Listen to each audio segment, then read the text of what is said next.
अफजल अंसारी जी। महोदया, औद्योगिक संबंध संहिता श्रम संहिता संशोधन विधेयक पर विचार व्यक्त करने का आपने अवसर दिया, इसके लिए धन्यवाद।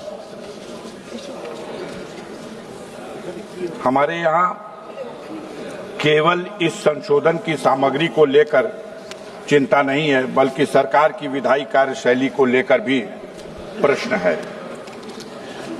वर्ष 2020 में सरकार ने बड़े दावे किए थे। कहा गया कि श्रम संहिता ऐतिहासिक सुधार है। आज 5 वर्ष बीत गया और उन प्राविधानों को संशोधित और निरस्त करने की नौबत आ गई, जिन्हें पहले ही आप चाहते तो ठीक कर सकते थे।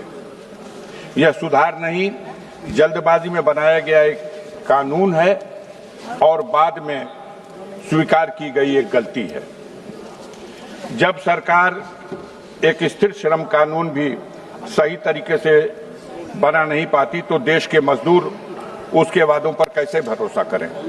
हमारे देश में जो मजदूर वर्ग है उसमें लगभग 90% असंगठित क्षेत्र में काम करने वाले मजदूर हैं और जिन्हें संगठित क्षेत्र कहा गया उनमें भी दोनों सेक्टर है, एक तरफ पब्लिक सेक्टर और दूसरी तरफ प्राइवेट सेक्टर। सरकार ने अपने इस संशोधन विधेयक के माध्यम से जो कुछ कमियां थी उसको पर्दा डालने के लिए कुछ नए तरीके अपनाए हैं। जब छटनी को आसान कर दिया गया है और यूनियन की आवाज को, उसका गला घोंटने का प्रयास किया गया है, तो इससे स्पष्ट है कि इस संशोधन के बाद मजदूरों की स्थिति और कमजोर होगी। भारत में श्रम नीति सिर्फ एक आर्थिक मामला नहीं है, ये एक सामाजिक न्याय का प्रश्न है। और दुनिया ने देखा कि कोविड के समय जब मजदूर अकेला छोड़ दिया गया और अपनी गठरी, अपनी मोटरी, अपने बच्चे को गोद में समेटे और किस तरह से दर दर भटकता हुआ वापस अपने गांव को जाने के लिए निकल पड़ा। सरकार ने उनको जाने की कोई व्यवस्था तो नहीं की, हां उनके रास्ते में तमाम तरह की बाधाएं खड़ी की गई। उन पर इस तरह से आक्रमण किए गए जैसे वो कोई विदेशी घुसपैठिए हों। जगह जगह रोक करके उनके ऊपर लाठियां बरसाई गई, उनके ऊपर कीटनाशक दवाओं का छिड़काव किया गया जैसे वो इंसान नहीं बल्कि एक वस्तु हो। ऐसी स्थिति में हमारे देश के मजदूरों में इस सरकार के प्रति बहुत ही निराशा है। हर तरफ इस सरकार के रवैये से लोगों में दुख है और लोगों सरकार के प्रति एक आक्रोश है।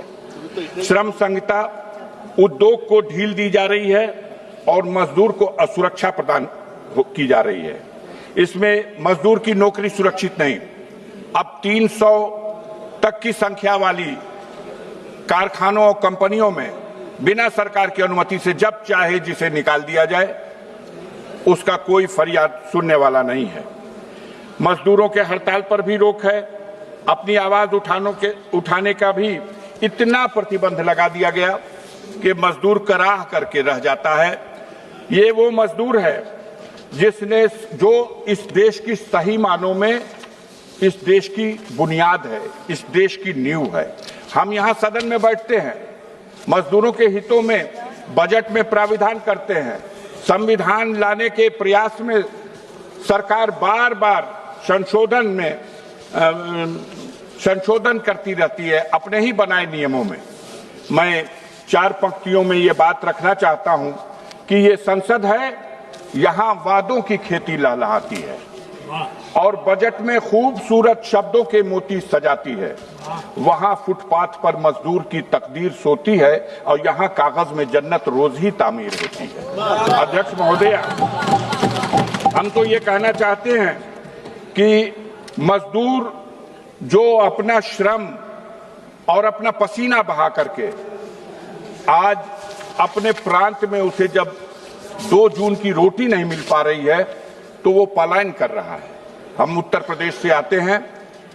उत्तर प्रदेश और बिहार की तो यह स्थिति है कि करोड़ों की संख्या में मजदूर अपने घर पर अपने बीमार मां बाप को छोड़ करके और 2 पैसे की रोजी के लिए घर से निकल जाता है।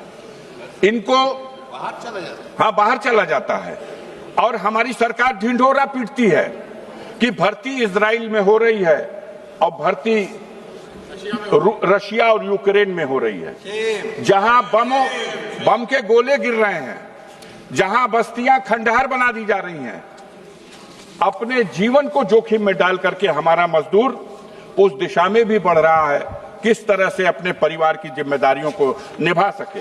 हम इस सरकार से 2 पंक्तियां अंत में ये भी कहना चाहता हूं कि ये हैं बुनियाद के पत्थर, इन्हें न छेड़ो तुम, ये हटेंगे तो इमारत भी दरक जाएगी। इस सरकार को गंभीरता से इन मजदूरों के हितों में सोचना चाहिए।